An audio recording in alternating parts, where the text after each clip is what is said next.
আসসালামু আলাইকুম। বাংলা দ্বিতীয় পত্রের আরও একটা নতুন ক্লাসে তোমাদের স্বাগতম। আজকে আমরা বাংলা দ্বিতীয় পত্রের লিখিত অংশের একটা বিষয় নিয়ে আলোচনা করব, যেটা হচ্ছে অভিজ্ঞতা।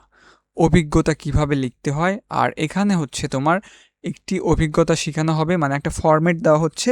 এই ফরম্যাট দিয়ে তোমরা সবগুলো অভিজ্ঞতায় লিখতে পারবে। অর্থাৎ এটা হচ্ছে অভিজ্ঞতা লেখার একটা নিয়ম আর কি। এই নিয়ম দিয়ে তুমি সবগুলোই লিখতে পারবে। আর কোনো টিচারও ক্লাস করতে হবে না, কোনো নিয়মও দেখতে হবে না।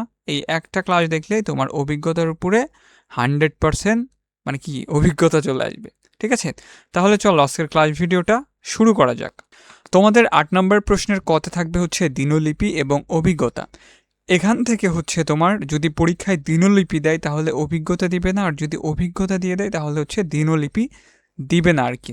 তো এখন তো বলা যাচ্ছে না যে কোনটা দিবে, তবে ম্যাক্সিমাম বোর্ডে হচ্ছে দিনলিপিটা সব থেকে বেশি দেয়। আবার এবার দেখা যাবে যেহেতু ফুল সিলেবাস, অভিজ্ঞতাটাও অনেক বোর্ডে দিয়ে দিছে। তো আমি মনে করি 8 নম্বর প্রশ্নের উত্তর করাটাই ভালো হবে। মানে একটাই পড়ব, দিনলিপি এবং অভিজ্ঞতা, মানে এই দুইটার মধ্যে যে কোনো একটা আসবে 100% শিওর, এবং আমরা ওটাই আনসার করব। আর খতে থাকবে হচ্ছে প্রতিবেদন ভাষণ। যদি কারো পার্সোনালি ভালো লাগে তাহলে তোমরা হচ্ছে প্রতিবেদন ভাষণ উত্তর করতে পারো, কিন্তু আমি মনে করি যে দিনলিপি অভিজ্ঞতা এই দুইটাই হচ্ছে সহজ, এই দুইটাই অ্যান্সার মানে করবা আর কি। আর আমি হচ্ছে তোমাদের দুইটা লেখার ফরম্যাটই দিয়ে দিব। তোমরা হচ্ছে অনেকেই বুঝতে পারো না যে দিনলিপি এবং অভিজ্ঞতার মধ্যে মানে পার্থক্য খুঁজে বের করতে পারো না। এই ক্লাসটা দেখলে তোমরা হচ্ছে সব কিছুই বুঝে যাবা। বাংলা দ্বিতীয় পত্র ব্যাকরণ স্পেশাল সাজেশন। এই সাজেশনে 1 থেকে 7 পর্যন্ত উত্তর সহ থাকবে, লিখিত অংশের সাজেশন থাকবে, লিখিত অংশ লেখার নিয়ম থাকবে। ব্যাকরণ অংশে এই সাজেশনে কমন সম্ভাবনা 95% প্লাস। ডিসক্রিপশনে সাজেশন ডেমো এবং পাবলিক রিভিউ দেওয়া হলো। আর এই সাজেশনটা হোয়াটসঅ্যাপে পিডিএফ আকারেই দেওয়া হবে। যারা নিতে চাও বিকাশ বা নগদে 99 টাকা সেন্ড মানি দিলে আমি তোমাদেরকে সাজেশন পিডিএফটা দিয়ে দিব। ফার্স্ট অফ অল আমরা দেখব হচ্ছে অভিজ্ঞতা বর্ণন কি, অর্থাৎ অভিজ্ঞতা আসলে কি জিনিস। এখানে আমরা বইয়ের ভাষায় একটু বলি, তারপরে আমি আমার মতো করে বলে দিচ্ছি। এখানে বলা হয়েছে অভিজ্ঞতা শব্দটির অর্থ হলো কোনো বিষয়ে বিশেষ জ্ঞান বা দক্ষতা অর্জন করা।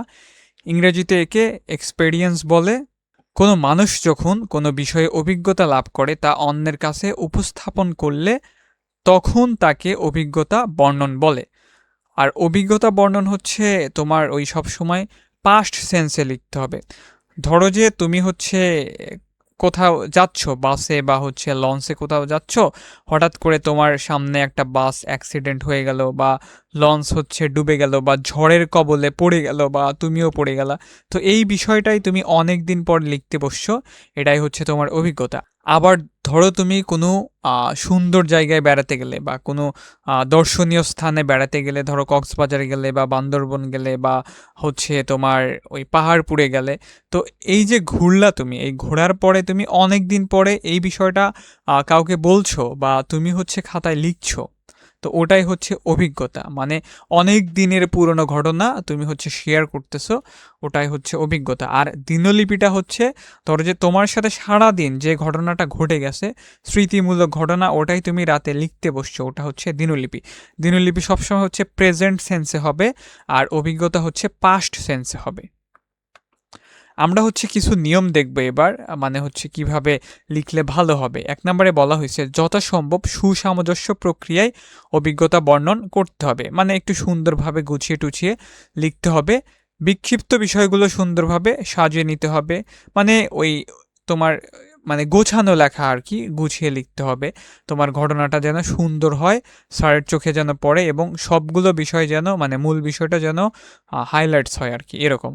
অভিজ্ঞতা বর্ণনের শুরুটা যেন আকর্ষণীয় হয়, মানে অভিজ্ঞতা লিখছো ওই শুরুটা হবে আকর্ষণীয়। এছাড়াও বর্ণনাটা যতদূর সম্ভব পাঠকের হৃদয়ের কাছাকাছি যেন যেতে পারে সেই বিষয়ে মনোযোগী হতে হবে। তো তোমার হচ্ছে অভিজ্ঞতা যে লিখবা, তুমি চাইলে বানায় বানায় তোমার মতো লিখতে পারো, আবার বইয়ের ভাষাও লিখতে পারো। তো আমি যখন হচ্ছে বাংলা দ্বিতীয় পরীক্ষা দিতাম বা দিয়েছি, তখন আমি এই নিয়মগুলো দেখতাম। আমি কখনো এই বই টই থেকে মুখস্থ করি না, আমি নিয়ম দেখতাম আর হচ্ছে আমার মতো করে সুন্দর করে গুছিয়ে বানিয়ে লিখতাম।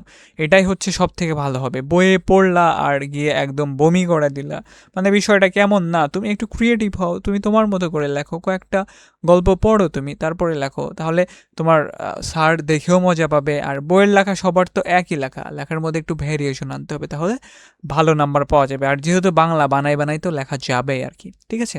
তো 3 নাম্বার দেখো, বর্ণিত বিষয়টি যেন পাঠকের চোখের সামনে ভেসে ওঠে এমনভাবে বর্ণনা করতে হবে। মানে তুমি যে বিষয়টা বর্ণনা করতেছো ওটার মূল থিমটা যেন হচ্ছে পাঠকের চোখে মানে শিক্ষকের চোখে ভেসে ওঠে আর কি। অভিজ্ঞতা বর্ণনায় ভাষা সহজ সরল এবং সাবলীল হতে হবে, মানে একদম সাবলীলভাবে লিখবা, শুদ্ধ চলিত ভাষায় লিখবা। যে বিষয়ে অভিজ্ঞতা বর্ণন করা হবে তার প্রাসঙ্গিক বিষয়ে আলোচনা আসা প্রয়োজন, তবে তা যেন মূল বিষয়কে ছাপিয়ে না যায় সেদিকে খেয়াল রাখতে হবে। মানে তুমি হচ্ছে একটা অভিজ্ঞতা লিখছো, লেখার মধ্যে অনেক ঘটনা আসতে পারে, তো এই অনেক যে ঘটনা আসবে এই ঘটনাগুলো যেন মূল ঘটনাকে যেন কম হাইলাইটস করে, এরকম যেন না হয়। মূল ঘটনা ঠিকই থাকবে, প্রাসঙ্গিক আরও ঘটনা আসবে, মানে নাটকের মতো আর কি, ঠিক আছে। 6 নম্বরে বলা হয়েছে অভিজ্ঞতা বর্ণনার একটা শিরোনাম দিতে হবে। লাইক তোমার প্রশ্নে যে বিষয়টা আসছে আর কি, যে বিষয়টা তুমি বর্ণনা করছো বা করবা, তো ওই বিষয়টা সুন্দর করে একটা তোমার শিরোনাম দিয়ে দিবা আর কি। অভিজ্ঞতা বর্ণন কতটুকু লিখতে হবে তা নির্ভর করবে নির্বাচিত বিষয়ের উপর, মানে এটা তোমার ওই 2 থেকে 2.5 পৃষ্ঠা 3 পৃষ্ঠা এরকম হচ্ছে লেখার চেষ্টা করবা। মানে এটা অনেক সময় ঘটনার উপর ডিপেন্ড করে, ঠিক আছে। 8 নম্বরে বলা হয়েছে অভিজ্ঞতা বর্ণন যে কোনো পৃষ্ঠা থেকে শুরু করা যাবে। তোমরা যে কোনো পৃষ্ঠা থেকে শুরু করবা না, ধরো যে কোনো একটা বিষয় লিখছো, লিখে হচ্ছে হাফ পৃষ্ঠা পর্যন্ত চলে গেছে, আবার ওই নিচে যে হাফ পৃষ্ঠা থাকলো তো ওখানে লেখার দরকার নাই, ওটা ফাঁকা রাখবা। পরীক্ষার তুমি ওই 2-3 হাজার দিয়ে টাকা দিয়ে হচ্ছে ফিল আপ করছো, তোমাকে এত হিবিজিবি করে কেন লিখতে হবে? যদি হচ্ছে নতুন একটা পৃষ্ঠার একটা বিষয়, কোনো একটা টপিকের বিষয় যদি 2-3 লাইনও চলে যায়, ওই পৃষ্ঠা মানে ওই পৃষ্ঠা পুরো বাদ দিয়ে অপর পৃষ্ঠা লিখবা, জাস্ট হচ্ছে ওই যে পিটিও এরকম কিছু লিখে দিবা, ঠিক আছে। তাহলে হচ্ছে পরবর্তী পৃষ্ঠায় চলে যাবা, লেখাও অনেক সুন্দর হবে। একদম মানে হিবিজিবি ঘিবিজিবি করে লেখার দরকার নাই আর কি। দিন তারিখ বার সময় উল্লেখ করতে হবে না, অভিজ্ঞতাতে এসব দেওয়ার দরকার নাই, কিন্তু দিনলিপিতে দিন তারিখ বার সময় এসব কিন্তু উল্লেখ করতে হবে। আর দিনলিপি হচ্ছে প্রেজেন্ট সেন্সে লিখতে হবে, আর অভিজ্ঞতা হচ্ছে পাস্ট সেন্সে লিখতে হবে। প্যারা করে লেখা যাবে না, মানে রচনার মতো কোটেশন দিয়ে দিয়ে বা প্যারা করে করে লেখা যাবে না, এক প্যারাতে শেষ করতে হবে, প্যারাগ্রাফের মতো। অভিজ্ঞতা লেখাটাকে 3টা অংশে ভাগ করতে হবে। প্রথম অংশ হবে ভূমিকা, দ্বিতীয় অংশ হবে আকর্ষণ এবং শেষে হবে সমাপ্তি টাইপ। ধরো তুমি একটা ভ্রমণ কাহিনী লিখছো, ভূমিকাতে কোথায় যাবা, কার সাথে যাবা, কেন যাবা, এমন কিছু লিখছো বা এমন কিছু তোমাকে লিখতে হবে। আর আকর্ষণে অর্থাৎ আকর্ষণটা অনেক বড় করে লিখতে হবে, ভাব সম্প্রসারণের মতো অনেকটা, ওই প্রথমে মন্তব্য থাকে, তারপরে সম্প্রসারিত ভাব থাকে, শেষে মন্তব্য থাকে, এটা অনেকটা ওই রকমই। তো কিন্তু কোটেশন দিয়ে লেখা যাবে না, মানে প্যারা প্যারা করে লেখা যাবে না, একটা প্যারায় কিন্তু লিখতে হবে। তো ভূমিকা গেল, আকর্ষণ হচ্ছে মা বাবার দোয়া, ভ্রমণ স্থান, ঘটে যাওয়া সকল ঘটনা লিখতে হবে। সমাপ্তিতে হচ্ছে তোমার অনুভূতি, গুরুত্বপূর্ণ ব্যক্তিবর্গ যদি থাকে তাদের সংক্ষিপ্ত ইতিহাস, স্থানের ইতিহাস এবং শিক্ষামূলক কিছু থাকলে ওখানে ওইভাবে লিখতে হবে। তো এখন আমরা হচ্ছে উদাহরণ দেখব। উদাহরণ দেখার আগে তোমরা অনেকে প্রশ্ন করে থাকো যে ভাইয়া এসব কি মার্জিন টেনে লিখতে হবে নাকি? হ্যাঁ, খাতার হচ্ছে চারপাশে অবশ্যই স্কেল দিয়ে নিবা। আর শুধুমাত্র স্কেল দিবা না, তোমার মানে মার্জিন করবা না। আবেদনপত্র যদি লেখো তার সবগুলাতে মার্জিন করা যাবে। এখানে দেওয়া হয়েছে কলেজে তোমার প্রথম দিনের অভিজ্ঞতা বর্ণনা করো। তো আমি বলছিলাম যে অভিজ্ঞতা লিখতে হবে পাস্ট সেন্সে আর দিনলিপি লিখতে হয় প্রেজেন্ট সেন্সে। দেখো একটা শিরোনাম দিয়ে দেওয়া হয়েছে, আর কোনো কিছু দেওয়ার দরকার নাই, শিরোনাম দিয়ে প্যারাগ্রাফ স্টাইলে লেখা শুরু করবা। কলেজে আমার প্রথম দিন কেটেছিল আনন্দ উচ্ছলতায়। এই যে কেটেছিল, দেখছো এটা পাস্ট সেন্সে লেখা হয়েছে কিন্তু। আর দিনলিপিতে প্রেজেন্ট সেন্সে লিখতে হবে, মানে আজকের দিনের ঘটনায় তোমাকে লিখতে হবে।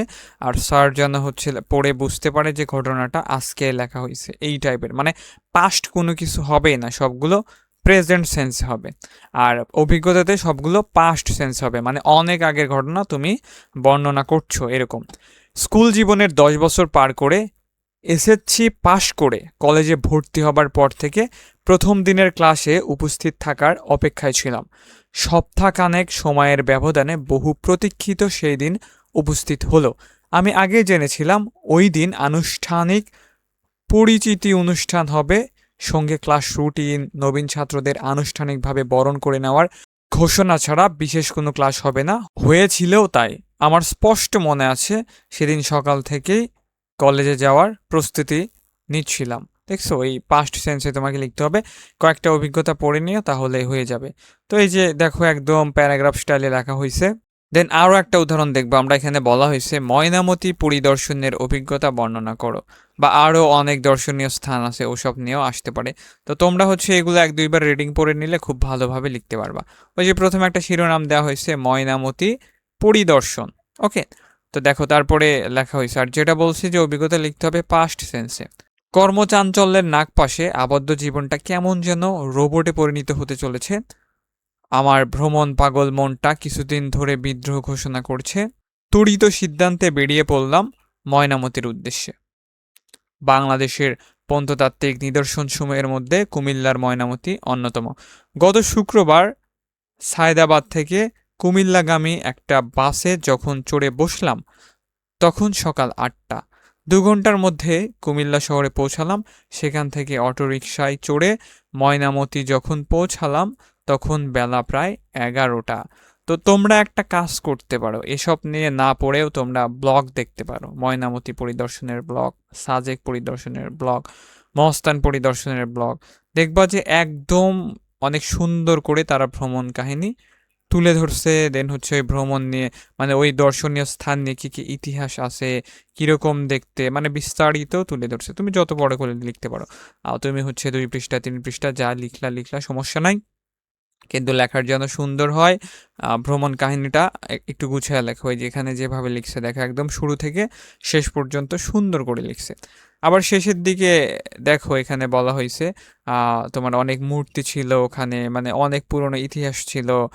ওকে, আর শেষে দেখো কিভাবে করছে, বাসায় ফিরতে হবে তাই বাস স্ট্যান্ডের উদ্দেশ্যে রওনা হলাম অনেক অভিজ্ঞতা সঞ্চয় করে। তো এইভাবে ফিনিশিং করলেও হবে। আর স্কুল নিয়ে যে একটা লেখা ছিল ওটা দেখো কিভাবে ফিনিশ করছেন। দেখো হচ্ছে এখানে বলছে সংক্ষিপ্ত পরিচিত অনুষ্ঠানের পর আমাদের প্রত্যেকের হাতে ফুল এবং একটি করে সুন্দর কলম তুলে দেওয়া হলো। সেই কলমটি এখনো আমার উপহার বক্সে সংরক্ষিত আছে। তো এই দেখো কত সুন্দর করে তারা ফিনিশিংটা করে দিছে আর কি। আর মাঝখানে হচ্ছে সুন্দর করে বিস্তারিত লিখবা, আর প্রথমে হচ্ছে ভূমিকা টাইপ, ওই যে কোথায় যাবা, কি করবা, কিভাবে গেলা, এই বিষয়গুলো লিখলেই হবে। তো অভিজ্ঞতা খুব একটা আসে না, তোমার দিনলিপিটাই বেশি দেয়, তারপরেও যদি দিয়ে দেয় তাহলে এইভাবে লিখলে ইনশাল্লাহ ভালো মার্ক পাওয়া যাবে। লেখার কোনো মানে নিয়ম নাই, শুধু একটা শিরোনাম দিয়ে দিলেই হয়ে গেল। দেন হচ্ছে সুন্দরভাবে ভ্রমণ কাহিনীটা তুলে ধরলেই হলো। তো এই ছিল তোমাদের আজকের ক্লাস ভিডিওটা ভালো লাগলে অবশ্যই একটা লাইক করে দিও। চ্যানেলে নতুন হয়ে থাকলে চ্যানেলটিকে সাবস্ক্রাইব করে পাশে থাকা ঘন্টা বাটনটি অল করে দিও। সবাই ভালো থাকো, সুস্থ থাকো, ভালোভাবে পড়াশোনা করো। আল্লাহ হাফেজ।